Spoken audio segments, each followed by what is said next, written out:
Cello എന്ന കമ്പനിയുടെ ഒരു അടിപൊളി കൂളറാണ് നമ്മളിന്ന് നോക്കുന്നത്. അപ്പോൾ കൂളറിൻ്റെ തണുപ്പും കാര്യങ്ങളിലും യാതൊരു വിഷയവും ഇല്ല. ഇതിന് 35 ലിറ്ററാണ് ഇതിൻ്റെ വാട്ടർ കപ്പാസിറ്റി. പക്ഷേ ഈ കൂളറിന് എന്തോ ഒരു പ്രശ്നം എന്താ വെച്ച് കഴിഞ്ഞാൽ ഇതിൻ്റെ ബിൽഡ് ക്വാളിറ്റി വളരെ മോശമാണ്.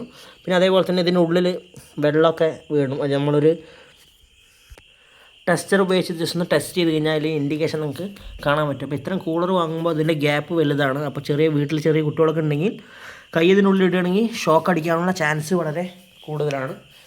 പിന്നെ അതേപോലെ തന്നെ സ്വിച്ചും കാര്യങ്ങളും നോക്കിക്കഴിഞ്ഞാൽ നിങ്ങൾക്ക് ഇവിടെ ഒരു ഓൺ ആക്കാനുള്ള പിന്നെ ഹൈ മീഡിയം ലോ ഓപ്ഷൻ ഉണ്ട്. പിന്നെ ഇപ്പോഴത്തെ ഓൺ ഉണ്ട്, കൂളിംഗ് ഓൺ ആക്കാനുള്ളതുണ്ട്. പിന്നെ അത് സ്വിങ് ചെയ്യാനും പറ്റും, കൂളിംഗ് ഇല്ലാതെ സ്വിങ് ചെയ്യാനും അങ്ങനെയുള്ള ഓപ്ഷനാണ് ഇതിലുള്ളത്. പിന്നെ ഇവിടെയാണ് നമ്മുടെ ഐസ് കട്ടിയും വെള്ളം ഒഴിക്കേണ്ട ഒരു പോർഷൻ. അപ്പോൾ ഇതിൻ്റെ പ്രൈസ് വരുന്നത് ഏകദേശം 5500 സംതിങ് രൂപയാണ്. അപ്പോൾ വാങ്ങാൻ ഉദ്ദേശിക്കുന്നവർ ഒന്ന് നോക്കിക്കൊണ്ടൊക്കെ വാങ്ങാൻ ശ്രമിക്കുക.